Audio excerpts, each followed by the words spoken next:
Hey guys, Emily Schaad here, and I have been super into shed hunting ever since I was a little girl. I was just a little girl out there running around in the woods trying to find antlers. I had no clue what I was doing. I never had any luck, never found a shed, but it was one thing that I always enjoyed doing. So up until present day here, I have became a lot better at shed hunting, and it has taught me a ton about chasing whitetails, and especially about chasing mature bucks.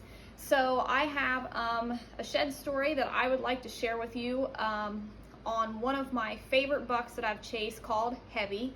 I can finally tell the story of Heavy because the story has finally came to an end. Unfortunately, it did not end the way that I wanted it to, but I am very happy to the neighbor who was able to harvest Heavy.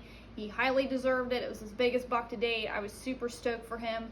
So I am just super glad that I was able to have as much history and create such a story that I did with Heavy as I did with all the sheds and photography, encounters each year, and trail camera photos. So I'm super blessed for all of that. So the story of Heavy, I have several sheds off of him. So this was his shed from age 2.5 here. He was just a plain Jane, typical 8-point. Never could find the other side. I tried, never could find it. So I just have one shed from 2.5. This shed was found going to and from the bedding. So his next set of sheds here, these were from when he was 3.5. I was fortunate enough to find both antlers here from age 3.5. So this shed here I actually found about 20 yards from the food, so I found it really close to the food. This shed was found not far from this one in the transition going to and from the food and the bedding as well. So these are from his sheds from 3.5. If you can tell how he got the name Heavy, he had super massive heavy antlers as well as a huge bull, massive body of a deer. So next I was fortunate enough to find earlier this year in February, I was able to find both antlers here from age 4.5. So he didn't change much. He got a little bit of a 9th point going on, but still generally the same deer, super heavy, super massive. This shed was found, we had a harsh winter with a lot of snow. So most sheds when they were actually found in the bedding. So this shed here was found in his bed, and then he must have got up from his bed and went up the bank, and then he dropped this one not far from where he bedded and dropped this one. So super fortunate to find both sheds from 4.5.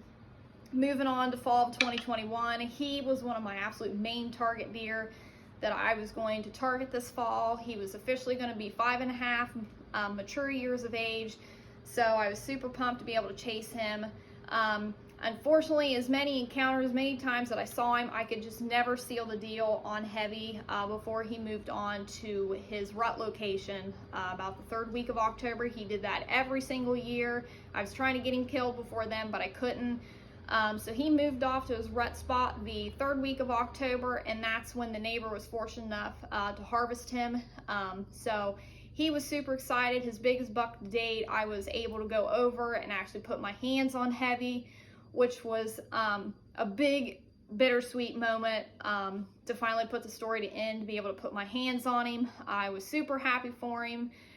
So I'm just very glad that I was able to have, you know, the history that I had with him, and be able to have all the sheds off this deer, and to be able to share this shed season story of Heavy with all of you. So thanks for tuning in.